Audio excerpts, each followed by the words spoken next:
Freedom Radio Hour. Live on Capital Radio 91.6 FM. All right, everybody. Welcome to another edition of the Freedom Radio Hour. I'm your host, Adam Cruz, and we're live and direct right here on Capital Radio 91.6 FM, the Heartbeat of Sudan, and on the web at freedomradiohour.com. I'd like to take the time to let our listeners and our viewers know that the Freedom Radio Hour is here not only giving you fantastic music, but we're here to be your number one source for music business news and trends from around the globe. All right, I also want to take the time to thank our listeners and our viewers for liking our shows, for sharing our content, for downloading our app for Apple users. Just search out Freedom Radio Hour for that. Also, thank you for subscribing to our YouTube channel at Freedom Radio Hour. And thank you for visiting the website and downloading our podcast and leaving a review. All right, let's jump out in front. I want to talk about the ASCAP Pop Awards. Now, ASCAP is one of three major performance rights organizations here in the States. And so ASCAP Pop Awards just came around last week, and they awarded some of their usual awards to songwriters. This year, though, was a different year than almost any other year. Let me explain what I mean.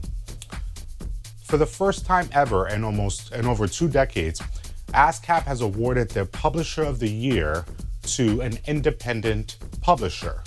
And they have awarded their Independent Publisher of the Year award to a major publisher. Let me give you the details. So what normally you would see around this time, these pop awards would come up and they would award a company like BMG, which has over 1 million or so songs in their roster, the title of Publisher of the Year. That would be more of the status quo award. You would get an independent guy who would get that Independent Publisher of the Year if they had a couple of hits.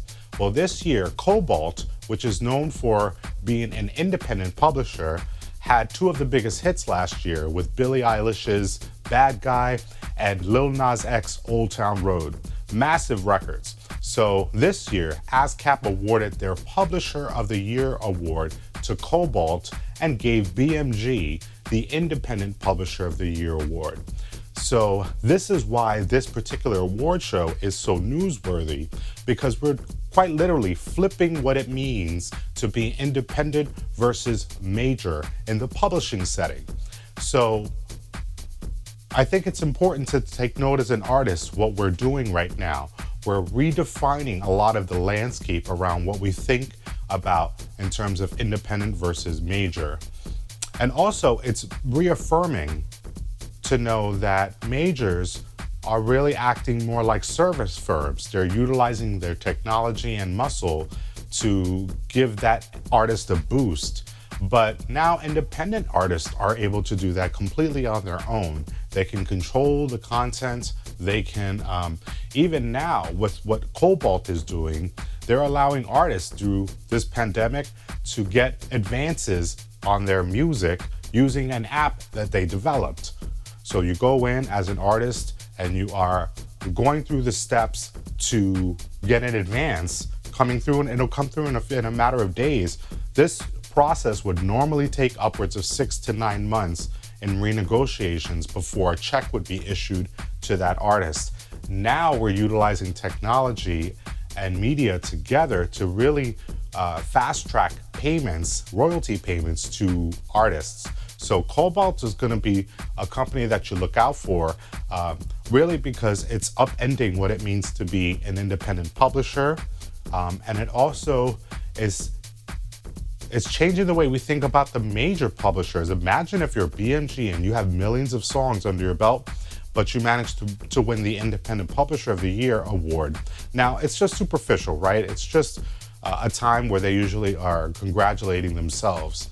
But it is really telling because it talks to the trend that's happening in the market, which is independent music is really growing 4 times faster than the music industry standard. So you got to look out for a lot of what's going to happen where independent companies start to use their muscle in a way that normally would only be reserved for their major counterparts. So again, 2020 is about a flip up, switch up. Let's take a break, and when we come back, we're going to talk about more regarding the MLC, the Mechanical Licensing Collective. I'll tell you what they've been up to right here on the Freedom Radio Hour. Come back with us, y'all. From author and music industry leader Adam Cruz, check out the new book, Free the Music Business, Tips and Tales from an Indie Music Nerd. Available now on paperback, Kindle, audiobook and soundtrack, courtesy of Mixtape Sessions.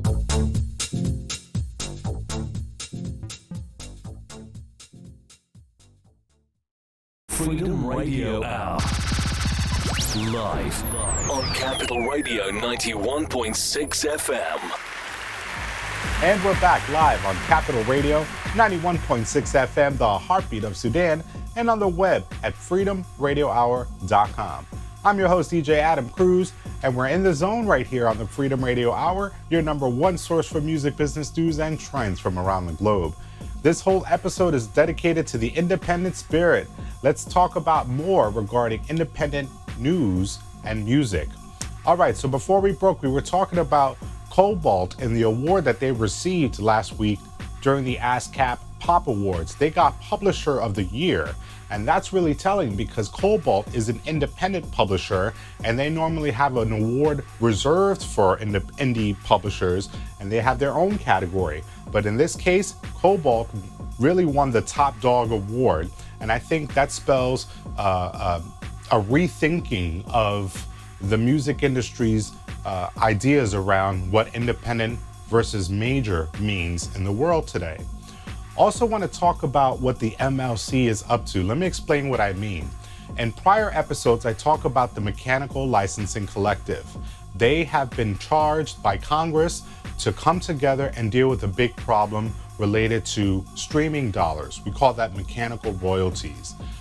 Outfits like Spotify, Amazon, Apple, and others are having a really tough time paying the rights holders in many cases because the metadata, that means the fields that relate to that artist, and it traces back to that artist, those fields are empty or they're not filled in correctly.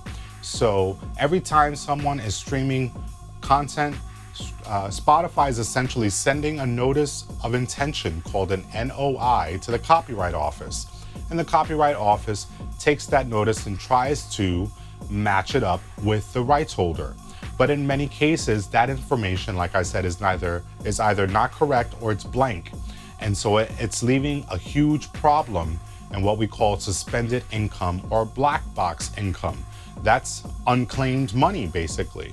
So Congress has asked for the MLC to be created, where they will be working with the Copyright Office as well as these streaming outfits to try to deal with this issue and help match up the rights holder with their money. So we have known for a while that they're not going to officially launch until the new year, but they have been spending a lot of time throughout this year with obvious issues around the pandemic slowing things down to really formulate the plan and figure out what the next steps will be. So I thought it would be interesting to note that the American Association for Independent Music, their short name is A2IM. They host their Indie Week right around this time, and they usually have a series of panel discussions, and they come together to talk about issues around the music business. The Indie Week discussions this time around centered around the CEO for A2IM, as well as the CEO for the Mechanical Licensing Collective. They had a great discussion, and it provided some updates. In particular, you should know that in a very short amount of time, the MLC will be launching a portal, and that portal will be sent out as an invitation for you and I as an artist to sign up and to start to claim any unclaimed income. So I understand the way it will work is that the portal will be like a dashboard, and we will be able to apply our music or look for our music and connect the dots, so to speak, using a dashboard.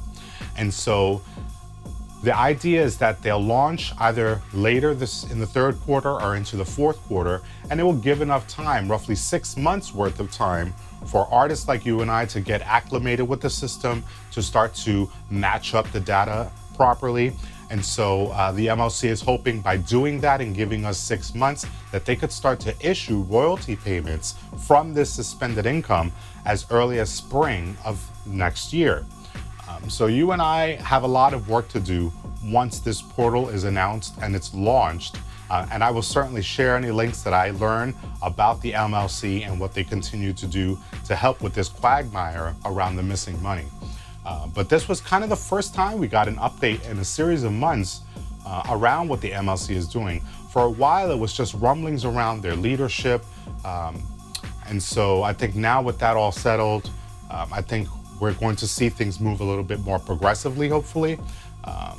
The CEO of the MLC, Chris Arend, is really talking about some promising things to come in the new year. So I will keep you abreast as I continue to learn them. All right, let's take another break. When I come back, we're gonna break down more of this music business news, as well as how the Black Lives Matter movement is changing the dynamics within the music business. I'll explain when I come back. All right, y'all. Capital Radio, 91.6 FM, the Heartbeat of Sudan, and on the web at freedomradiohour.com. From author and music industry leader Adam Cruz, check out the new book, Free the Music Business, Tips and Tales from an Indie Music Nerd, available now on paperback, Kindle, audiobook and soundtrack, courtesy of Mixtape Sessions.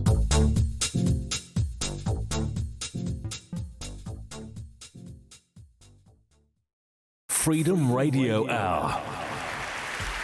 And we're back live on Capital Radio, 91.6 FM, the Heartbeat of Sudan, and on the web at freedomradiohour.com. I'm your host, DJ Adam Cruz, and you're deep in the zone right here on the Freedom Radio Hour, your number one source for music business news and trends from around the globe. All right, as I promised, we got to break down what's been going on. You know, the Black Lives Matter movement has truly been changing the landscape of the U.S. and around the globe. There's a series of protests happening, which brings awareness to police brutality. And so we are starting to see some changes in the country with respect to its ideas around race. I mean, let's keep it 100% honest here. We're having a growing problem with racism around the globe, and in particular the US. And so you're starting to see municipalities that are starting to rethink things like Confederate statues, which have a long racist history in our country. They're starting to have municipalities that are rethinking their ideas about celebrating Christopher Columbus because of the tumultuous history there. And so I think this represents progress, but progress for many people is really uncomfortable. And you start to see some of the people that you know and love really have a hard time with change. They think that perhaps we're going too far, or that there's no limit, there's no end in sight to what people will start to destroy in the name of trying to eradicate racism when you can't really eradicate racism. But I do think that we ought to try to look at the symbolism around our country and what we can do to update things, rethink them, remove them if they are not of value to our world anymore. I don't see anything wrong with that. And I think the music business naturally is reacting to a lot of that movement. In particular, I want to pay attention to the Recording Academy. I've been a proud voting member for many years of the Grammy committee. And so every year I get a myriad of information around the categories and how to vote. This time around was very interesting because for the first time, the Recording Academy has changed some of the names around the categories. Let me give you an example. For one thing, they are changing their Best Urban Contemporary Album to Best Progressive R&B Album. So you ask yourself, what is the difference? And my answer is exactly. I think the idea of adding the word urban is the problematic term, because what is really urban in the landscape of 2020 right now? It doesn't really describe anything, because now we're in a place where artists that you would consider pop are being placed in the urban category and vice versa. Things are very arbitrary. I did talk in the earlier segment about how the publishing awards have been flipped. And a lot of that stuff is arbitrary. They're not even fully invested in knowing the history of a publisher or a company before these decisions are made. And so it's no surprise that you get sort of some confusion around terms, and things tend to last longer than they ought to. So going back to this story, they are changing that category from best urban contemporary album to best progressive R&B album. They are also doing that with the Latin urban category. They're changing that and morphing that into the Latin pop categories.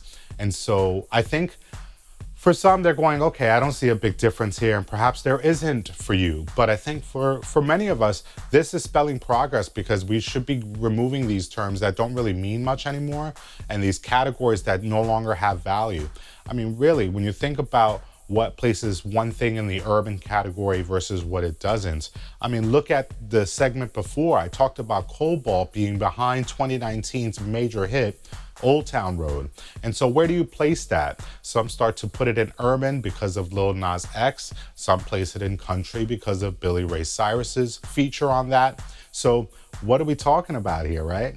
So I think rethinking a lot of these categories and labels and imagery and symbolism in our country and in our world is a good way to spring clean, so to speak, around our cultural values. There's nothing wrong with taking a look at what we continue to prop up in our world and ask ourselves, is this still valuable, you know? Anyway, that's all the time I have for today. Make it your business to check out the website at freedomradiohour.com. Definitely download our podcast. We are on Spotify and on iTunes. Would really appreciate if you could leave a review on either of those platforms. Visit me at djadamcruz.com. Thank you to our broadcasting partner, Capital Radio 91.6 FM, the Heartbeat of Sudan, and also all of our friends and followers at Freedom Radio Hour. Just really appreciate you all. Have a great weekend and a great week ahead. I'll see you next time. Peace.